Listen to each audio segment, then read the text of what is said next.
সর্বমহাগুণগণ বৈষ্ণব শরীরে কৃষ্ণ ভক্তে কৃষ্ণের গুণ সকল সঞ্চারে। কলিযুগ পাবন অবতার পরম করুণাময় শ্রী শ্রী গৌরাঙ্গ সুন্দরের পরম অন্তরঙ্গ প্রিয় পার্ষদ বর্জ পূজ্যপাদ শ্রীল কৃষ্ণদাস কবিরাজ গোস্বামী মহাশয় তাহার শ্রী শ্রী চৈতন্য চরিতামৃত নামক শ্রী গ্রন্থের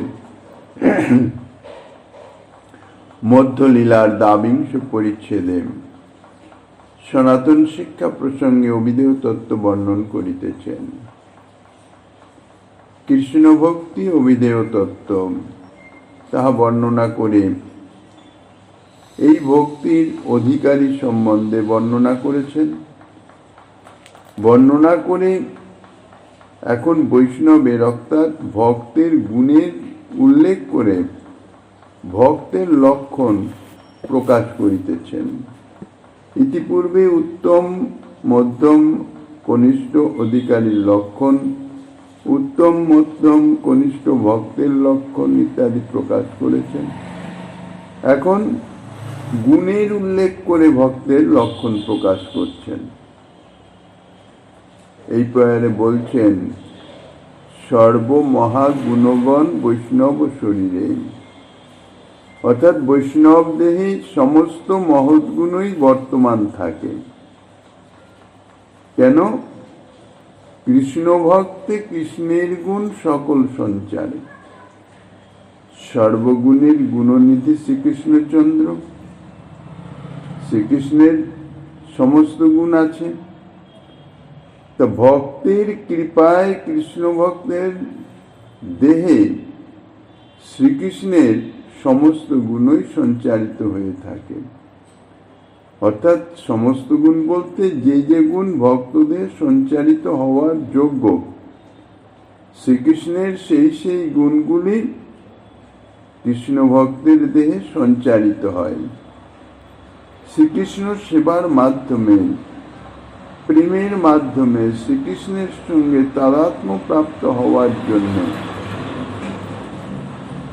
যেহেতু শ্রীকৃষ্ণের সঙ্গে তাদাত্ম্য প্রাপ্ত হচ্ছেন, ওই জন্য শ্রীকৃষ্ণের গুণ সেই প্রেমী ভক্তের দেহে সঞ্চারিত হয়ে যায়, সংক্রমিত হয়ে যায়। কৃষ্ণ ভক্তের যে কৃষ্ণের গুণ, সমস্ত গুণ তো সঞ্চারিত হতে পারে না। কেননা শ্রীকৃষ্ণ স্বয়ং হচ্ছেন সচ্চিদানন্দ ঘন বিগ্রহ।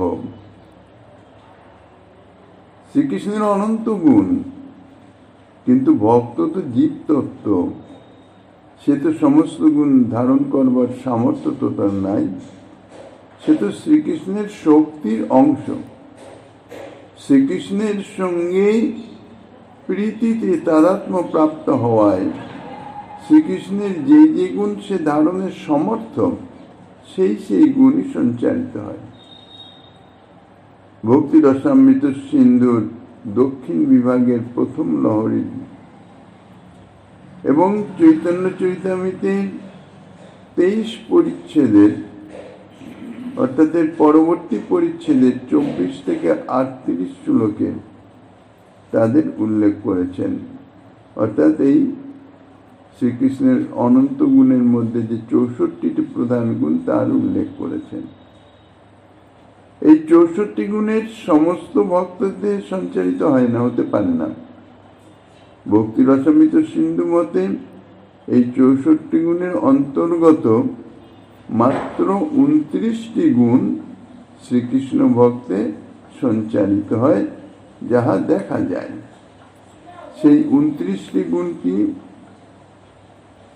প্রথম হচ্ছে সত্য বাক্য, অর্থাৎ ভক্ত কখনো মিথ্যা বলেন না, যা বলেন সত্য বাক্য, সত্য স্বরূপ। শ্রীকৃষ্ণের আরাধনায় তিনি সত্য ছাড়া মিথ্যার আশ্রয় কখনো নেন না। দ্বিতীয় হচ্ছে প্রিয়ম্বদ, ভক্ত যাই বলবেন, যার নিকট বলবেন তার প্রিয়জনক হবে। যদি অপ্রিয় হয় তাহা সত্য হলেও ভক্ত তাহা কখনো প্রকাশিত করবে না, বলবে না। যা বলবে তা প্রিয় হওয়া চাই, অপ্রিয় যেন না হয়, এই জন্য প্রিয়ম বদম। তৃতীয় হচ্ছে বাবদু, অর্থাৎ যে কথাটা বলবেন সেটি শ্রুতিমধুর হবে এবং তার অর্থ পরিপাট্যযুক্ত হবে। তাহলে শ্রুতিমধুর এবং অর্থ পরিপাটিযুক্ত বাক্য প্রয়োগে যিনি পটু তাকে বলা হয় বাবদু। তারপর সুপণ্ডিত, অর্থাৎ তার পাণ্ডিত্য, শাস্ত্র জ্ঞান ইত্যাদি তার হৃদয়ে চিত্তে স্ফূর্তি প্রাপ্ত হবে। পঞ্চম হচ্ছে বুদ্ধিমান, ষষ্ঠ প্রতিভান্বিত, সপ্তম বিদগ্ধ, চতুর দক্ষ, অর্থাৎ সর্ববিষয়েই বলতে গেলে পারদর্শী, কৃতজ্ঞ, কারো কাছ থেকে কোনো উপকার পেলে তার জন্যে সবসময় তিনি কৃতজ্ঞ থাকেন, কখনো অকৃতজ্ঞ হন না, সুদৃঢ় ব্রত, যে সংকল্প বা ব্রত গ্রহণ করেন তাহা অত্যন্ত সুদৃঢ়ভাবে পালন করেন, দেশ কাল সুপাত্রজ্ঞ, অর্থাৎ যে কোনো সিদ্ধান্ত নেবেন বা যা কিছু বলবেন দেশ কাল পাত্র ইত্যাদি সম্বন্ধে বিশেষ বিচার বিবেচনা করে তিনি সিদ্ধান্ত নেবেন বা বলবেন যা কিছু। তারপর শাস্ত্র চক্ষু, অর্থাৎ তিনি যাহা কিছু করেন, যারা চক্ষুষ্মান যা কিছু করে চোখ দিয়ে দেখেই তো করতে হবে, চোখ বন্ধ করে তো কিছু করা যায় না। এই যে চোখ দিয়ে দেখা,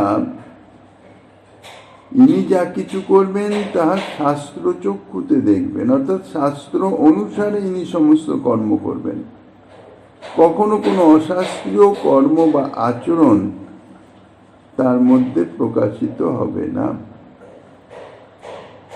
তারপর হচ্ছে শুচি, সদা সর্বদাই শুদ্ধ পবিত্র সদাচার পরায়ণ। তারপর হচ্ছে বশী, অর্থাৎ জিতেন্দ্রিয়, ইন্দ্রিয়ের বশে তিনি চলেন না, তিনি তার ভজনের উদ্দেশ্যে যাহা করণীয় তাহাই করেন, ইন্দ্রিয় বশীভূত নয়, ইন্দ্রিয় একটা চাইছে আর সেইটাই দিয়ে তিনি পূরণ করছেন তা নয়, এই জন্য তিনি বশী, অর্থাৎ জিতেন্দ্রিয়। তিনি স্থির, সর্ববিষয়ে কখনো চঞ্চলতা নাই, কখনো উদ্বেগ প্রাপ্ত হন না, বিচলিত হন না, ধীর স্থির। দান্ত, ক্ষমাশীল, গম্ভীর, ধৃতিমান, সম, অর্থাৎ সর্বত্র সমবুদ্ধি সম্পন্ন, বদান্য অর্থাৎ দাতা, ধার্মিক, ধর্মপরায়ণ, সুর, সুর অর্থাৎ যুদ্ধ বিষয়ে উৎসাহী, অস্ত্র প্রয়োগেও দক্ষ, করুণ, করুণাময়, মান্য মানকৃত, অর্থাৎ গুরু ব্রাহ্মণ বৃদ্ধ অর্থাৎ মর্যাদা সম্পন্ন যান না তানাদের সদা সর্বদা মর্যাদা প্রদান করেন, কারো কখনো মর্যাদা লঙ্ঘন সূচক কোনো কর্ম করেন না, কাকে কি জাতীয় মর্যাদা দিতে হবে সে সম্বন্ধে তিনি ভালো অভিজ্ঞ। দক্ষিণ, অর্থাৎ সৎ স্বভাব গুণে কোমল চরিত্র, যারা বাম্যভাবাপন্ন হন তারা একটু কঠোর প্রকৃতির হয়ে যান, আচরণে অনেক সময় কঠোরতা প্রকাশিত হয়, আর যারা দক্ষিণ তারা সদা সর্বদাই কোমল স্বভাব। তাই সৎ স্বভাব গুণে তিনি কোমল চরিত্র, বিনয়ী এবং হ্রিমান, অর্থাৎ লজ্জাযুক্ত, লজ্জা পরায়ণ।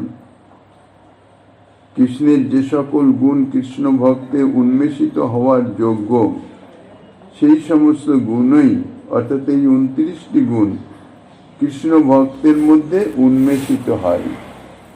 ভক্তি মহারানীর কৃপাতে ভক্তি দেবী অধিষ্ঠিত হচ্ছেন ভক্তের চিত্তে। সেই ভক্তি মহারানীর কৃপাতে শ্রীকৃষ্ণের এই 29টি গুণও তাদের সঞ্চারিত হচ্ছেন অল্প পরিমাণে। শ্রীকৃষ্ণের কোনো গুণই পূর্ণ মাত্রায় ভক্তের সঞ্চারিত হয় না, কেননা সে ধারণ ক্ষমতা তার নাই। প্রত্যেক গুণের বিন্দু বিন্দু মাত্রই ভক্তের সঞ্চারিত হয়ে যায়, তাতেই ভক্তের আধার পূর্ণ হয়ে যায়। এই সমস্ত গুণ পূর্ণরূপে একমাত্র শ্রীকৃষ্ণেই বিরাজিত থাকেন। জীবের সেতে বসন্তয়পি বিন্দু বিন্দু তয়া ক্বচিৎ পরিপূর্ণতয়া ভান্তি তত্রৈব পুরুষোত্তমে। এই সমস্ত যে গুণগুলি সেগুলি বিন্দু বিন্দু রূপ তাহা ভক্তের সঞ্চারিত হয় বা ভক্তের পরিদর্শিত হয়। আর এই সমস্ত গুণ পরিপূর্ণ রূপে একমাত্র পুরুষোত্তম শ্রীকৃষ্ণেই বিরাজমান অবস্থান করে। কৃষ্ণ ভক্ত অর্থাৎ তদ ভাব ভাবিত সংস্থা কৃষ্ণ ভক্তা ইতি রীতা। যাহার অন্তঃকরণ শ্রীকৃষ্ণ সম্বন্ধনীয় রত্নাদি নিজাভিষ্ট সর্বোৎকৃষ্ট ভাবের দ্বারা ভাবিত হয়েছেন, তিনি হচ্ছেন কৃষ্ণ ভক্ত। ভক্তি ধর্ম যাজন করলেই তিনি ভক্ত হতে পারেন না, অর্থাৎ তাঁর মধ্যে এই সমস্ত গুণ সঞ্চারিত হবে না। এই সমস্ত গুণ সঞ্চারিত হবে একমাত্র কৃষ্ণ ভক্তের। সেই কৃষ্ণ ভক্ত কাকে বলেন, অর্থাৎ কোন জাতীয় ভক্ত? ভক্ত তো সকলেই, যাহারা শ্রীকৃষ্ণ ভজন করেন তারা সকলেই ভক্ত। ভজনে প্রবৃত্ত হয়েছেন তিনিও ভক্ত, যিনি ভজনে প্রবীণ তিনিও ভক্ত। কাজেই সকল ভক্তে তো শ্রীকৃষ্ণের গুণ সঞ্চারিত হতে পারে না। কোন ভক্তে সঞ্চারিত হয়? যাহার অন্তঃকরণ শ্রীকৃষ্ণ সম্বন্ধনীয় রত্নাদি অর্থাৎ রতি স্তরে পৌঁছেছেন। একমাত্র রতি স্তরে পৌঁছালেন তবেই এই সমস্ত গুণগুলি তার মধ্যে প্রকাশিত সঞ্চারিত হয়। ভক্ত দুই রকমের, সাধক ভক্ত আর সিদ্ধ ভক্ত। সাধক ভক্ত যারা সাধনা করিতেছেন, সাধনা করে করে করে করে অনর্থ নিবৃত্তি হয়ে নিষ্ঠা রুচি আসক্তি স্তর অতিক্রম করেন। যখন আসক্তি স্তর অতিক্রম করেন,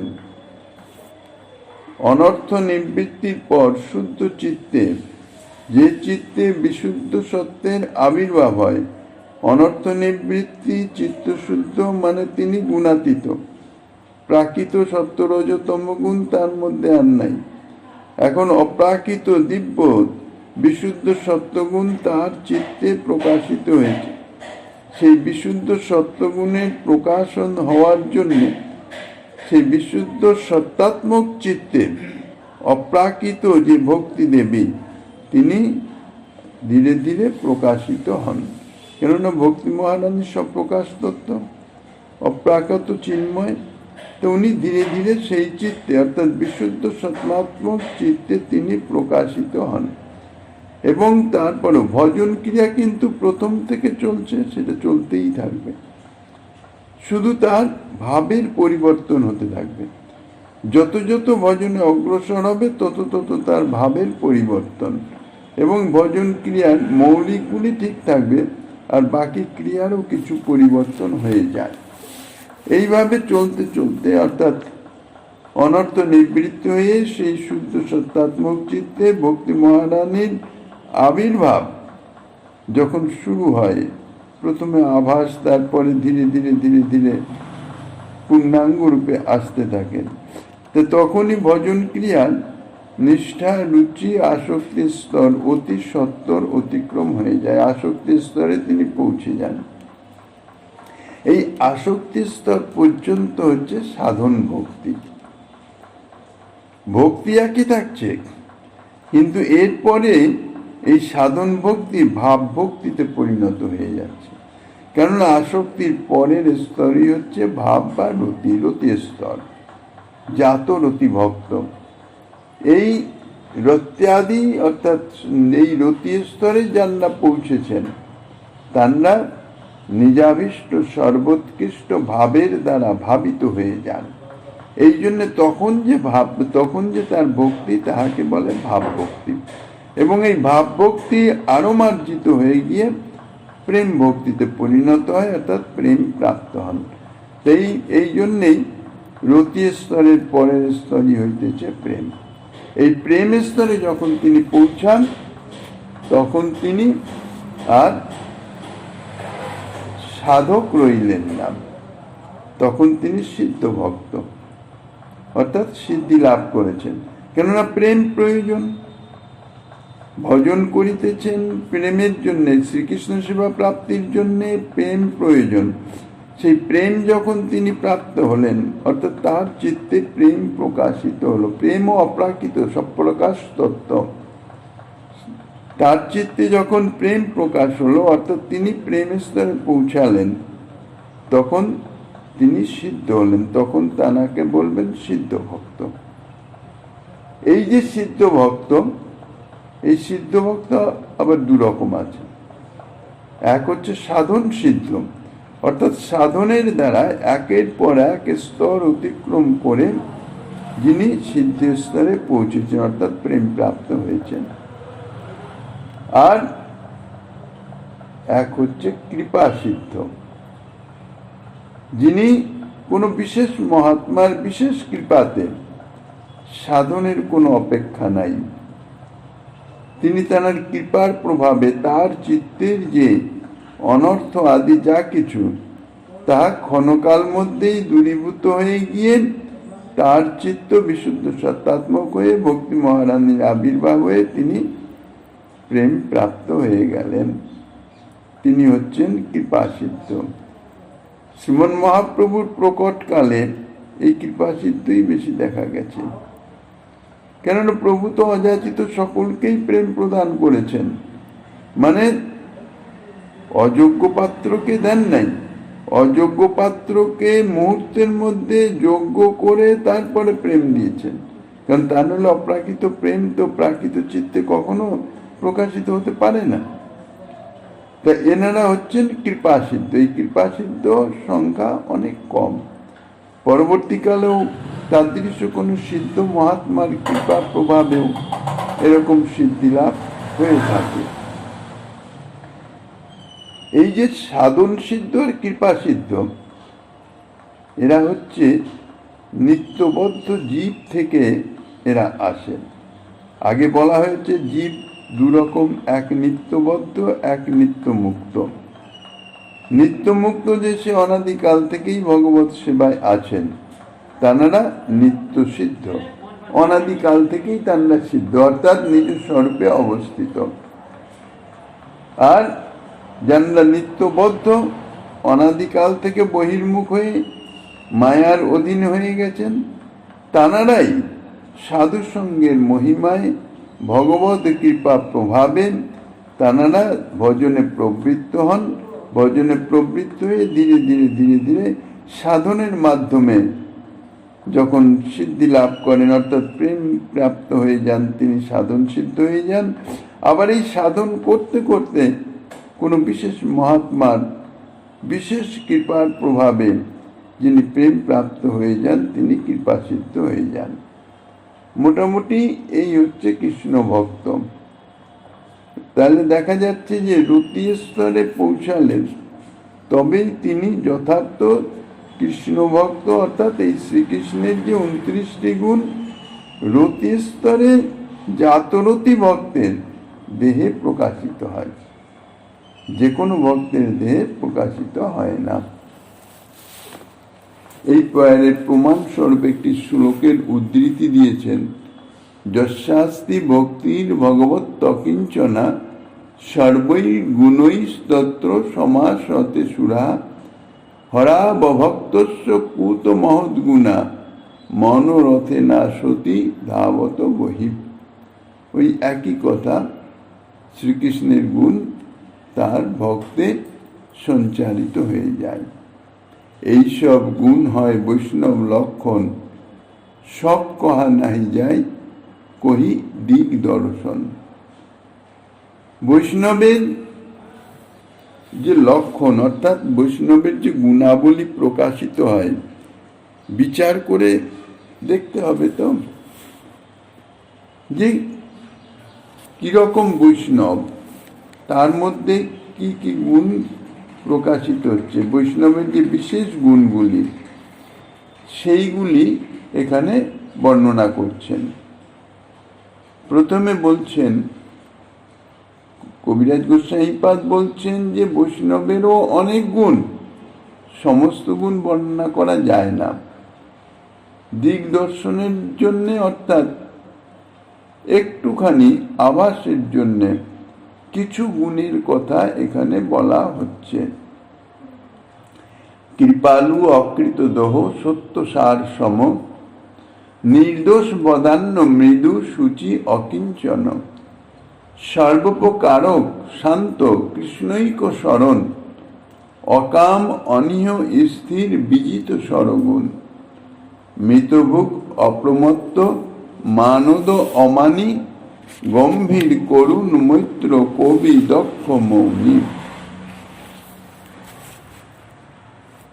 এই গুণগুলি বৈষ্ণবের মধ্যে প্রকাশিত, অর্থাৎ আমার ভজনে কতদূর অগ্রসর হচ্ছে সেটি নিজেই বিচার করা যায় যে এই সমস্ত গুণাবলী আমার মধ্যে প্রকাশিত হচ্ছে কিনা, আমার আচরণে প্রকাশিত হচ্ছে কিনা।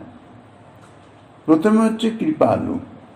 কৃপালু কাকে বলে? যারা দয়া ভাবাপন্ন, অর্থাৎ অপরের দুঃখ দেখলেই তাহাদের চিত্ত বিগলিত হয়ে যায় এবং তার সেই দুঃখ দূর করবার নিমিত্ত অন্তরে যে একটা ইচ্ছা, যে আকাঙ্ক্ষা জন্মে, সেটাই হচ্ছে কৃপা বা দয়া।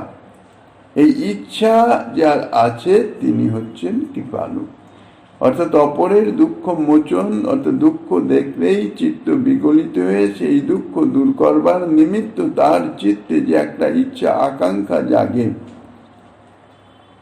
তিনি হচ্ছেন কৃপালু। এই কৃপালুতা গুণ বৈষ্ণবের মধ্যে বিদ্যমান হওয়া চাই। অকৃত দ্রোহ, অর্থাৎ যিনি কখনো কারোর প্রতি দ্রোহ আচরণ করেন না, কারো অনিষ্ট করেন না, কায়ে মনে বাক্যে কোনোভাবেই কারো অনিষ্ট করেন না। দ্রোহ অর্থাৎ অনিষ্ট, শত্রুতা, অপরের ক্ষতি সাধন করা, সে কোনোভাবেই কায়ে মনোবাক্যে যেভাবেই হোক অপরের কোনো ক্ষতি সাধন করা, অপরের সঙ্গে শত্রুতা করা, ইহাই হচ্ছে দ্রোহ। যিনি অকৃত দ্রোহ অর্থাৎ যিনি কারোর প্রতি এই রকম কোনো দ্রোহ আচরণ করেন না। তারপর হচ্ছে সত্যসার, যিনি সত্য বাক্য বলেন। সত্যসার, সত্য বাক নয়। সত্য বাক যদি হতো তাহলে তিনি শুধু সত্য কথা বলেন, কিন্তু সত্যসার মানে সত্যই যার সার হয়েছে, সর্ববিষয়ে যিনি সত্যকেই অবলম্বন করে অবস্থান করছেন, অর্থাৎ সত্য বাক্য বলেন, সত্য আচরণ করেন, সত্যই যার নিকট সার বস্তু, সত্য ছাড়া আর সমস্তই হচ্ছে অসার বা তুচ্ছ। এখানে সত্য বলতে যাহা নিত্য বর্তমান, যাহা শাশ্বত, যাহা অবিনাশী, অর্থাৎ সেই পরম বস্তু অভীষ্ট শ্রীকৃষ্ণ, তিনি হচ্ছেন সত্য স্বরূপ। সেই সত্যই যার সার হয়েছে তিনি হচ্ছেন সত্য সার, এবং সত্যকে যিনি সার করেছেন তিনি সদা সর্বদাই সত্য বলেন, সত্য আচরণ করেন, সমস্ত কিছুই সত্য সম্বন্ধনীয়। তার আচরণ বা কোনোভাবে কোনো দিক দিয়ে কোনো মিথ্যা, কপট, ছল, চাতুরি ইত্যাদি কখনো প্রকাশ হয় না। তারপর হচ্ছে সম, কাহারও প্রতি যাহার আসক্তিও নাই বিদ্বেষও নাই। সমান দৃষ্টি, কারো প্রতি কোনো বিশেষ আসক্তি নাই আর কারো প্রতি কোনোভাবে কোনো বিদ্বেষও নাই। সমান দৃষ্টি, যথোপযোগী সমান ব্যবহার। সমান ব্যবহার বলতে সর্বজীবের মধ্যে ভগবান বিরাজমান। এখন কুকুর, শৃগাল, মানুষ, গরু, পশু পক্ষী সবার সঙ্গে একই ধরনের ব্যবহার করব তা নয়। যথোপযুক্ত, যার যেরকম ব্যবহার প্রাপ্য হওয়া উচিত তার প্রতি সেই রকমই ব্যবহার করবে, কোন রকম দোষ দৃষ্টি নিয়ে নয়। সমান ব্যবহার মুখ্য অর্থ হচ্ছে তাকে বলে সম। নির্দোষ অর্থাৎ দোষ শূন্য। দোষ শূন্য, এখন দোষ কাকে বলে? দোষ আমরা কাকে বলবো? দোষ দোষ অনেক রকম দোষ আছে, অনেক কিছুকেই আমরা দোষ বলে বর্ণনা করে থাকি। তার মধ্যে 18টি বিষয় আছে, সেই 18টিকে বলা হয় মহাদোষ। সাধারণত বিচার করলে দোষ গুণ নিয়েই মনুষ্য, একেবারে দোষ শূন্য সাধারণত পাওয়া যায় না। সকল মনুষ্যের মধ্যেই গুণও যেমন কিছু না কিছু আছে, দোষও তেমনি কিছু না কিছু থাকে। কিন্তু বৈষ্ণব যিনি হন, যিনি সেই স্তরে পৌঁছে যান, তিনি নির্দোষ হয়ে যান, দোষ শূন্য হয়ে যান। তো এই যে অনেক রকম দোষ জীবের মধ্যে বিদ্যমান আছে, তার মধ্যে 18টি আছে যাকে বলা হয় মহাদোষ। যে দোষ খণ্ডন করা অত্যন্ত কঠিন হয়ে যায়। সেই মহাদোষ 18টি কি কি? মোহ, তন্দ্রা, ভ্রম, রুক্ষরস অর্থাৎ প্রেম সম্বন্ধ শূন্য রাগ, উল্লন কাম অর্থাৎ দুঃখদায়ক লৌকিক যে কাম তাহা, লোলতা অর্থাৎ চাঞ্চল্য, মদ, মাৎসর্য, হিংসা, খেদ, পরিশ্রম, অসত্য, ক্রোধ, আকাঙ্ক্ষা, আশঙ্কা, বিশ্ব বিভ্রম অর্থাৎ ব্রহ্মাদি ভক্ত সম্বন্ধবশত জগৎ পালনেচ্ছাময় বিশ্ব বিভ্রম। যারা ব্রহ্মনিষ্ঠ তাদের কথাই বলা হচ্ছে। বৈষম্য এবং পরাপেক্ষা, অপরের অপেক্ষা করা, যে কোনো বিষয়ই হোক, এগুলিকে বলা হয়েছে মহাদোষ। এ সমস্ত দোষ তো বৈষ্ণবের মধ্যে নাই। এছাড়াও যে ছোটখাটো যে সমস্ত যাকে আমরা দোষ বলি তাহাও নাই। তারপর হচ্ছে বদান্য। বদান্য অর্থাৎ অতিশয় দাতা, দানবীর, নিজের সমস্ত কিছুই দিয়ে দিতেও যিনি বিন্দুমাত্র কুণ্ঠিত নন। মৃদু অর্থাৎ অত্যন্ত কোমল স্বভাব, স্নিগ্ধ মূর্তি যাকে বলা হয়। শুচি, নিজে তো সর্বদা পবিত্র থাকেন এবং সেই সঙ্গে সঙ্গে অপরের পবিত্রতা সম্পাদনকারী।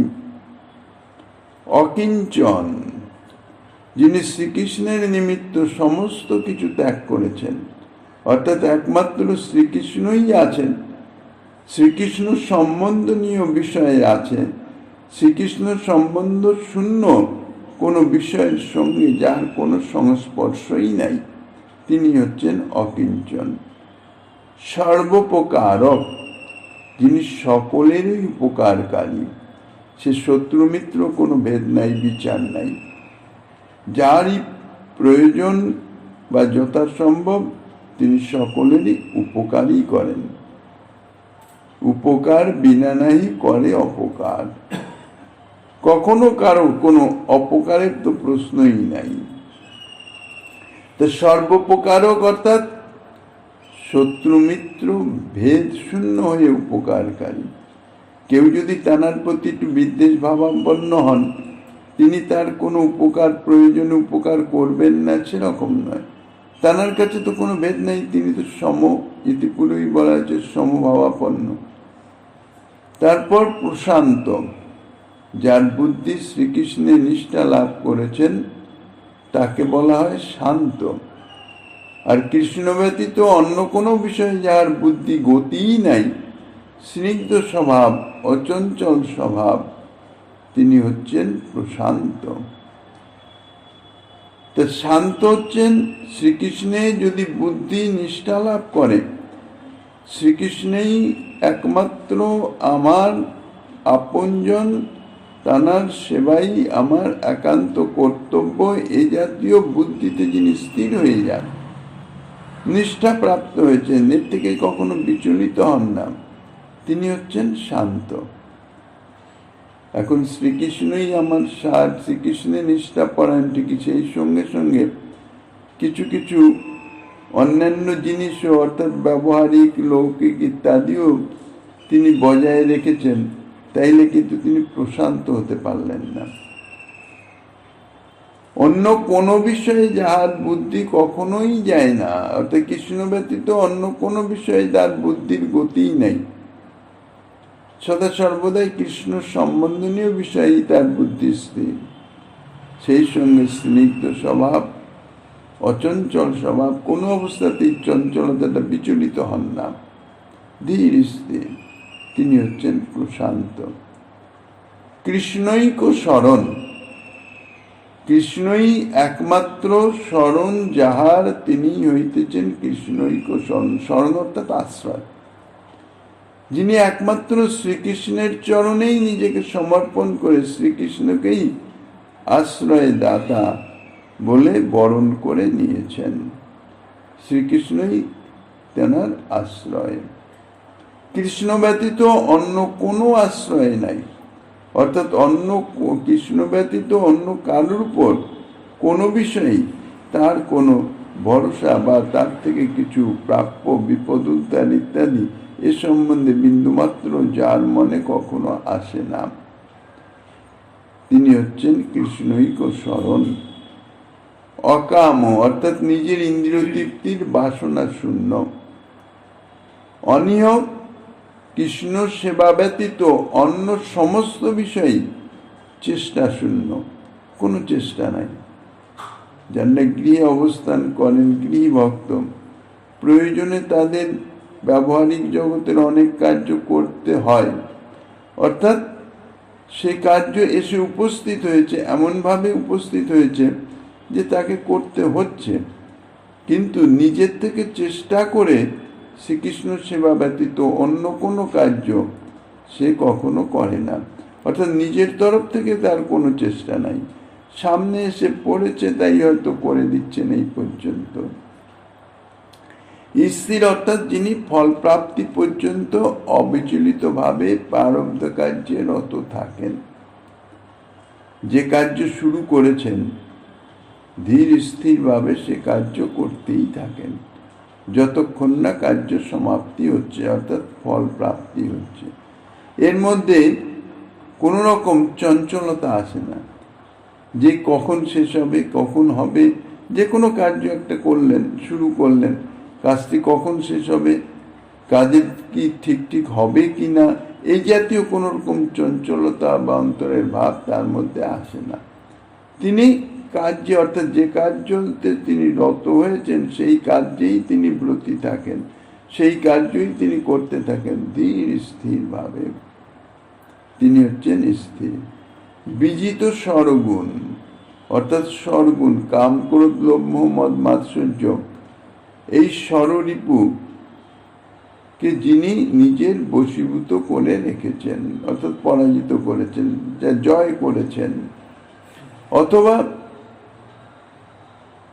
ক্ষুধা, পিপাসা, জরা, ব্যাধি, শোক ও মোহ, এই ছয়টিকে যিনি জয় করেছেন তিনি হচ্ছেন বিজিত স্বরগুণ। ক্ষুধা, পিপাসা, জরা, ব্যাধি, শোক এবং মোহ। তারপর হচ্ছে মিত ভোগ, যিনি পরিমিত এবং নিয়মিত ভোজন করেন। পরিমিত ভোজন করেন, যতটুকু প্রয়োজন ততটুকুই ভোজন করেন, কখনো কম ভোজন করেন না আর কখনো বেশি ভোজনও করেন না। তিনি হচ্ছেন মিতভোগ।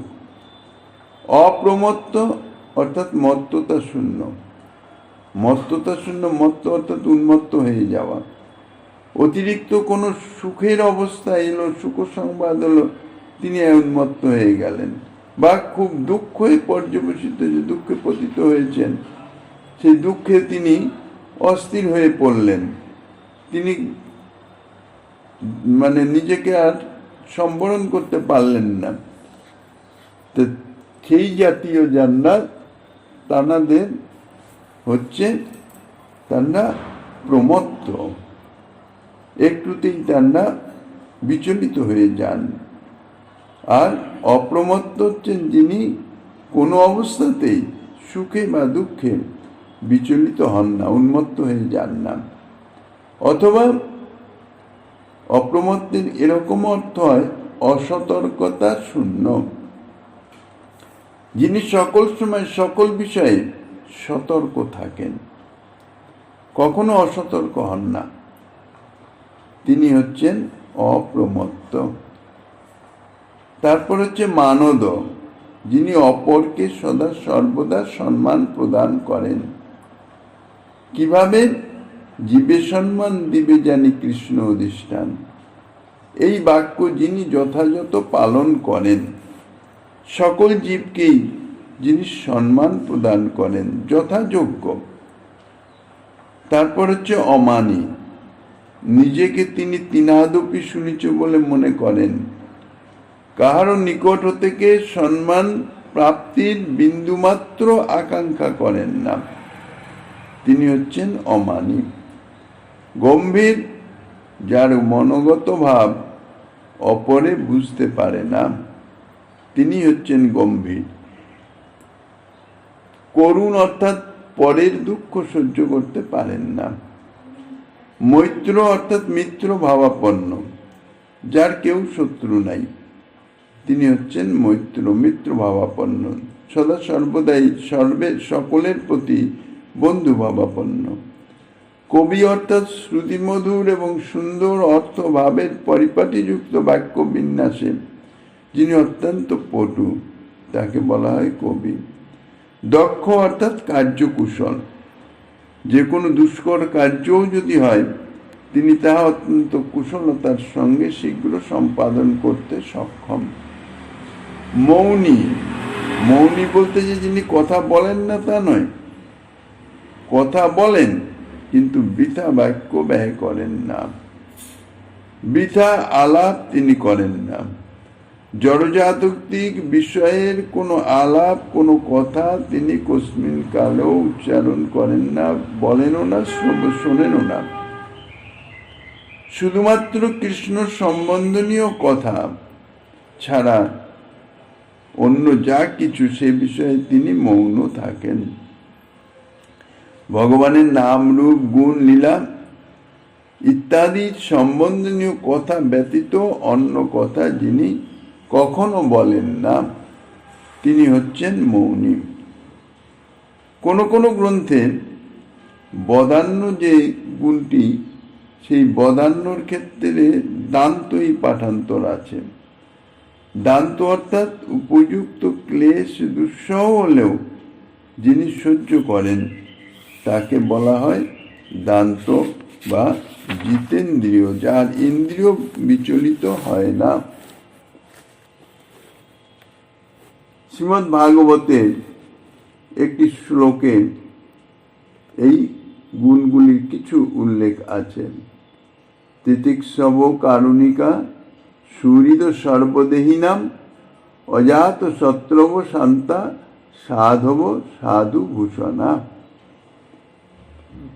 যাহারা ক্ষমাশীল, করুণাশীল, সকল প্রাণীর সুহৃদ, অজাত শত্রু, শান্ত স্বভাব এবং সাধুদিগের সম্মানকর্তা, তাহারা হইতেছেন সাধু। সাধু ভূষণা, সাধুই ভূষণ যাহাদের। শ্রীধর স্বামী এখানে সাধু শব্দের অর্থ করেছেন সুশীল অর্থাৎ উত্তম চরিত্র। তাহলে সাধুভূষণ শব্দের অর্থ কি হবে? উত্তম চরিত্রই যাহাদের ভূষণ, অর্থাৎ অলঙ্কার তুল্য, অর্থাৎ সচ্চরিত্র ব্যক্তি। শ্রীজীব গোস্বামীপাদ এবং চক্রবর্তীপাদ তিনি এই সাধুভূষণের অর্থ করেছেন সাধুন ভূষয়ন্তী মানয়ন্তীতি, যাহারা সাধুদিগের সম্মান করেন, অথবা সাধব এব ভূষণানি পরিচ্ছদা যেসাম, সাধুগণই যাহাদের নিকটে পরিচ্ছদের অর্থাৎ ভূষণের তুল্য প্রিয়, যাহারা সাধুদের প্রতি অত্যন্ত প্রীতিযুক্ত, তাহারাই হচ্ছে সাধু ভূষণ।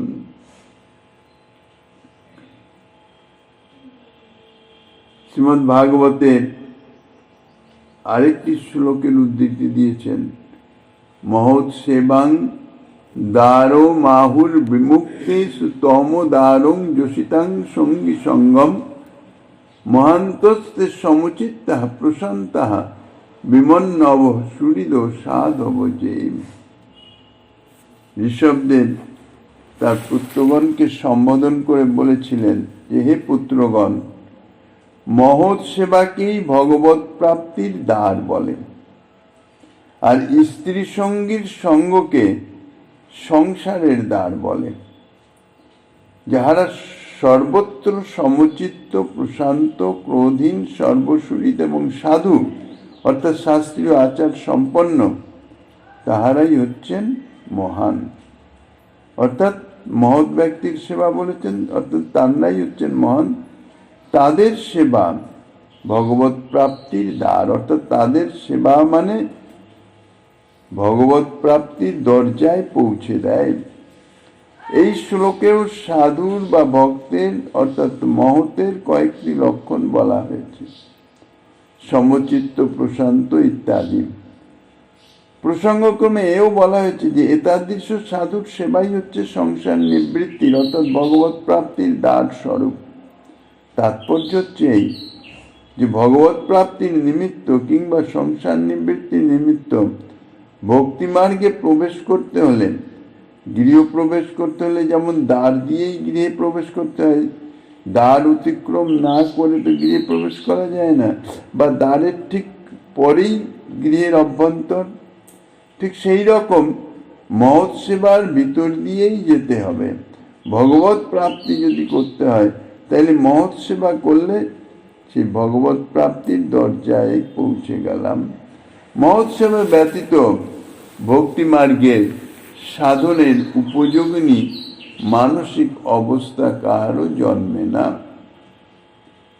যাই হোক, এইরূপে সংসার নিবৃত্তির দ্বারের কথা বলেন, সংসার বন্ধনের যে কি কারণ, বন্ধনের যে দ্বার, অর্থাৎ সেই কাজ করলে সে সংসার অর্থাৎ কি ভোগাসক্তি, সেই ভোগাসক্তির দরজায় পৌঁছে যাবে, অর্থাৎ ভোগাসক্তির প্রাপ্ত হবে। সেটা কি? সে হচ্ছে স্ত্রী সঙ্গীর সঙ্গই হচ্ছে সংসার বন্ধনের হেতু। স্ত্রী সঙ্গী অর্থাৎ স্ত্রী জাতিতে অর্থাৎ স্ত্রী লোকেতে আসক্ত পরায়ণ, কাম বাসনায় মত্ত, যারা স্ত্রীলোকের প্রতি অত্যন্ত আসক্ত ভোগ বুদ্ধিতে, সেই সমস্ত লোককেই বলা হয়েছে স্ত্রী সঙ্গী। এখন যার সঙ্গ করা হবে তার যে ভাব, তার যে প্রবৃত্তি, সেটি সংক্রামিত হয়ে যায়। এই জন্যই বলে সঙ্গগুণের অঙ্গ ধরে।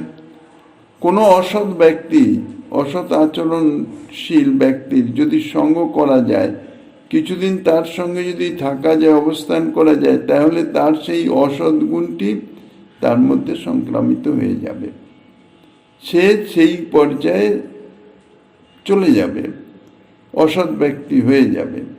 আর যদি কোনো সৎ ব্যক্তির সঙ্গে থাকা যায়, তাহলে সেই সৎ ব্যক্তির সদ্গুণগুলো সংক্রামিত হবে, ধীরে ধীরে তাকে সৎ করে দেবে। এই জন্য মহৎ সঙ্গ বা মহৎ সেবার প্রভাবে সে ভজনের দিকে অগ্রসর হবে, সংসার নিবৃত্তির দিকে অগ্রসর হবে। আর যারা ভোগাসক্ত ব্যক্তি, সেই ভোগাসক্ত ব্যক্তির সঙ্গ তাহা ভোগের দিকে আকর্ষণ করবে, তাকে সংসার বন্ধনে আরো আবদ্ধ করবে। তো এই জাতীয় ব্যক্তি জগতে বলেছে, মহাপ্রভু বলেছেন, বিষয়ীর সঙ্গে মলিন হয় মন। এই বিষয়ী অর্থাৎ যারা সসুখ ভোগ বাসনা বিষয়ে সদা রত থাকেন, সদা মত্ত থাকেন, তারাই হচ্ছেন বিষয়ী। তদ্জাতীয় লোকের, অর্থাৎ এর মধ্যে স্ত্রী সঙ্গী বলতে যারা স্ত্রী লোকের বিষয়েই সদা সর্বদা চিন্তা ভাবনা করেন, ভোগ বুদ্ধিতে, কথাবার্তাতেও তাহারা ইন্দ্রিয় পরায়ণতাই প্রকাশ করেন, এরূপ লোকের যদি সঙ্গ করা যায়, তাদের সঙ্গে কথাবার্তা যাই হবে এই সম্বন্ধনীয় বিষয় এসে উপস্থিত হবে, তাহলে ভালো ব্যক্তিও তার চিত্তের মধ্যেও এই কাম ভাব উদ্দীপ্ত হবে এবং ধীরে ধীরে প্রবল হয়ে সে কামাসক্ত হয়ে যাবে। এই জন্যেই স্ত্রীর সঙ্গী বা বিষয়ীর সঙ্গ নিষেধ করেছেন। তাই স্ত্রী সঙ্গীর সঙ্গকে সংসার বন্ধনের দ্বার বলা হয়েছে। স্ত্রী সঙ্গী প্রকারান্তরে ভোগ বাসনা, যাদের মধ্যে সদা সর্বদাই বেশি সসুখ ভোগ বাসনাই যারা মত্ত থাকে, কাম বাসনায় মত্ত, তারাই হচ্ছে স্ত্রী সঙ্গী। কৃষ্ণ ভক্তি জন্মমূল হয় সাধু সঙ্গ, কৃষ্ণ প্রেম জন্মে তেহ পুন মুখ্য অঙ্গ। ভক্তি ধর্ম যজনের অধিকারীকে ইতিপূর্বে তা বলেছেন। এখন কিরূপে ভক্তিমার্গে প্রবেশ করতে হয়, ভক্তিমার্গের সাধনে সফলতা লাভ করতে হলে কিভাবে অগ্রসর হতে হবে সেটা বলছেন। ভক্তিমার্গে যদি প্রবেশ করতে হয় তাহলে সাধু সঙ্গ করতে হবে। মায়াবদ্ধ জীবের চিত্তে কৃষ্ণ ভক্তি উন্মেষিত হওয়ার স্বাভাবিক কোনো কারণ নাই, কেননা চতুর্দিকে এমন বিষয়ে ভোগের প্রলোভন যে তার মধ্যে থেকে চিত্তকে বিষয় থেকে সরিয়ে এনে শ্রীকৃষ্ণ ভজনে রত করা এটি জীবের ক্ষমতার বাইরে, সামর্থ্যের বাইরে। তাই মায়াবদ্ধ থেকে অর্থাৎ কৃষ্ণ ভজনে উন্মুখতার জন্যে একমাত্র কারণ হচ্ছে সাধু সঙ্গ। সাধু সঙ্গ ব্যতীত কখনো কোনোভাবে তার চিত্তে ভক্তির আকাঙ্ক্ষা জন্মাতে পারে না, ভক্তির উন্মেষ হতে পারে না। এই জন্যই বলেছেন, মহৎ কৃপা বিনা কোনো কর্মে ভক্তি নয়। মহতের কৃপা যদি তার প্রতি বর্ষিত না থাকে তাহলে সে যে কোনো কর্মই করুক না কেন, অর্থাৎ ভক্তি অঙ্গই শ্রবণ কীর্তন আদি করুক না কেন, সে ভক্তি লাভ করতে পারবে না। সাধু সঙ্গে সর্বদা ভগবত কথা শোনা যায়, কেননা তারা ভগবত সম্বন্ধনীয় বিষয় ছাড়া অন্য সম্বন্ধে নিয়ে কোনো কথা বলেনই না, কোনো কথা শোনেনও না, কেননা তারা শ্রী ভগবানের তাদাত্ম্যচিত্ত হয়ে গেছেন। এবার তাদের যতটুকু সঙ্গই করা যাক না কেন, সেই ভগবত কথা ব্যতীত অন্য কোনো কথা শোনা যাবে না। তার ফলে কি হয়, সেই ভগবত কথার অপ্রাকৃত সচ্চিদানন্দময় শ্রী ভগবান তানার নাম গুণ রূপ লীলা কথা সমস্তই হচ্ছে অপ্রাকৃত, তা হচ্ছে চিন্ময়। তার প্রভাব, সেই প্রভাবের ফলে ধীরে ধীরে ধীরে ধীরে চিত্তের যে ভোগ বাসনা তাহা দূরীভূত হতে থাকে, ভক্তির উন্মেষের সুবিধা হয়। অর্থাৎ সাধুদিগের আচরণ দেখে সেইরূপ আচরণ করতে অন্তরে একটা আকাঙ্ক্ষা জন্মায়, সঙ্গের প্রভাব। তদ্রূপ আচরণের প্রবৃত্ত হলেই ভক্তির উন্মেষ হয় না। ভক্তির উন্মেষের একমাত্র কারণ হচ্ছে কিন্তু মহৎ কৃপা। আর সেই মহৎ কৃপা সাধুসঙ্গের মাধ্যমেই প্রাপ্ত হওয়ার সম্ভাবনা। সাধুসঙ্গ ভগবত ভক্তের সঙ্গ, অথবা ভগবত ভক্তে আসক্তি। সঙ্গের এক অর্থ আসক্তি, ভগবত ভক্তের প্রতি আসক্তি, মমত্ববোধ। সাধু ভগবত ভক্ত মহৎ। পূর্ববর্তী 3 পয়েরে যে সমস্ত ভক্তের বা বৈষ্ণবের গুণাবলীর কথা বর্ণন করা হয়েছে, সেই সমস্ত গুণযুক্ত ভক্তগণই সাধু বা মহৎ, যার সঙ্গের প্রভাবে ভক্তির উন্মেষ হতে পারে। যে কেউ ভজন করছে আর সেই ভক্ত বা সাধু তার সঙ্গের প্রভাবেই যে তার ভক্তির উন্মেষ হবে, ইহা নয়। ওই গুণগুলি থাকা চাই। শ্রীমদ্ ভাগবতের 5ম স্কন্ধের 5ম অধ্যায় মহতের লক্ষণ সম্বন্ধে বর্ণনা আছে। মহান্তস্তে সমচিত্তা প্রশান্তা বিমন্নব সুহৃদ সাধব যে বা মহিষে কৃত সৌহার্দার্থা জনেষু দেহাম্বর বার্তিকেষু গৃহেষু জায়াত্ম জরাতি মৎসু ন প্রীতিযুক্তা যাবদর্থাশ্চ লোকে। অর্থাৎ সাধুকারা যারা সর্বত্র সমদর্শী, অকুটিল চিত্ত অর্থাৎ অকপট নিষ্কপট চরিত্র, যাহারা প্রশান্ত অর্থাৎ যাহাদের বুদ্ধি ভগবানের নিষ্ঠা প্রাপ্ত হয়েছে, যারা ক্রোধ শূন্য, যাদের মধ্যে কোনো অবস্থাতেই ক্রোধের প্রকাশ নাই, কারণ ক্রোধ তো চণ্ডালত্ব পাইয়ে দেয়, তার সাধুত্ব কিছু থাকতে দেয় না, হিতাহিত জ্ঞান শূন্য হয়ে যায়। তাহলে ক্রোধ শূন্য।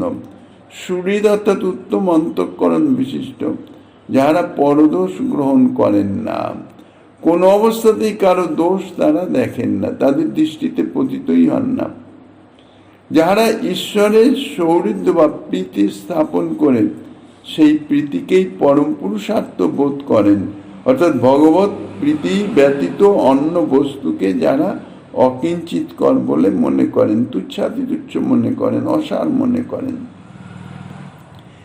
বিষয়াসক্ত ব্যক্তি সকলে কিংবা স্ত্রী পুত্র ধনাদিযুক্ত গৃহ বিদ্যমান থাকিলেও সেই সমুদায়ে যাহাদের বিন্দুমাত্র প্রীতি নাই, আসক্তি নাই, এবং লোকমধ্যে থেকেও ভগবত সেবনাত্মক ভক্তি অঙ্গের অনুষ্ঠানের জন্য যে পরিমাণ অর্থের দরকার, তার থেকে অতিরিক্ত অর্থে যাহার বিন্দুমাত্র স্পৃহা নাই, তাহারা হইতেছেন মহৎ।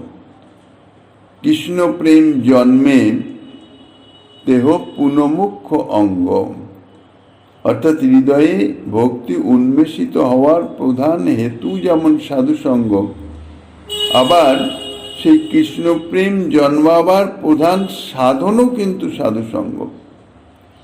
দেহ অর্থাৎ সেই সাধুসঙ্গই পুনঃ মানে আবার কৃষ্ণ ভক্তি জন্মের মূল সাধুসঙ্গ, কৃষ্ণ প্রেম জন্মাবার প্রধান সাধন হচ্ছে সেই সাধুসঙ্গ। মুখ্য অঙ্গ অর্থাৎ সাধনের প্রধান অঙ্গই হচ্ছে সাধুসঙ্গ। সর্বতোভাবে ভক্তির কৃপায় মহতের চিত্তের মলিনতা দূর হয়ে যায়, চিত্ত শুদ্ধ সত্যোজ্জ্বল হয়ে থাকে সদা সর্বদাই। মহৎ কিরকম? জ্বলন্ত কয়লার মতন। আর মায়াবদ্ধ জীবের চিত্ত বিষয় বাসনারূপ কালিমায় লিপ্ত থাকে, কালো কয়লার মতো। এখন প্রজ্বলিত যে কয়লা, তার সংস্পর্শে যদি এই কালো কয়লা দেওয়া যায়, ধীরে ধীরে ধীরে ধীরে সেই অগ্নি সেই কয়লা সঞ্চারিত হয়ে ধীরে ধীরে তাকেও সেই প্রজ্বলিত করে দেবে। এক ভাণ্ড কালো কয়লার মধ্যে যদি একটি জ্বলন্ত কয়লা রেখে দেওয়া যায় এবং যদি একটু ফু দেওয়া যায়, তাহলে জ্বলন্ত কয়লার সংস্পর্শে কালো কয়লাগুলি সবই জ্বলন্ত হয়ে ওঠে। ঠিক সেই রকম জ্বলন্ত কয়লা সদৃশ হচ্ছেন সাধু বা মহৎ। সেই মহতের সংস্পর্শে কালো কয়লা সদৃশ মায়াবদ্ধ জীব, ভোগাসক্ত জীব, তার চিত্তের মলিনতা ত্যাগ করে উজ্জ্বলতা ধারণ করতে পারে। একটি জ্বলন্ত কয়লা না দিয়ে এই কালো কয়লাগুলোর উপর সারা জীবন ধরে ফু দিতে থাকলেও কিন্তু কখনো তাহা উজ্জ্বল হবে না। সেই রকম সাধুসঙ্গ ব্যতীত যত চেষ্টাই করা যাক না কেন, জীবের চিত্ত থেকে বিষয়ে বাসনা কোনোভাবেই দূরীভূত হতে পারে না। তার প্রমাণস্বরূপ শ্রীমদ্ ভাগবতের একটি শ্লোকের উদ্ধৃতি দিয়েছেন। শ্রীমন মহাপ্রভু গিরিধারীর কৃপা হলে আগামী দিন আস্বাদনের বাসনা রেখে অধ্যকার শ্রী চৈতন্য কথার এখানেই বিশ্রাম।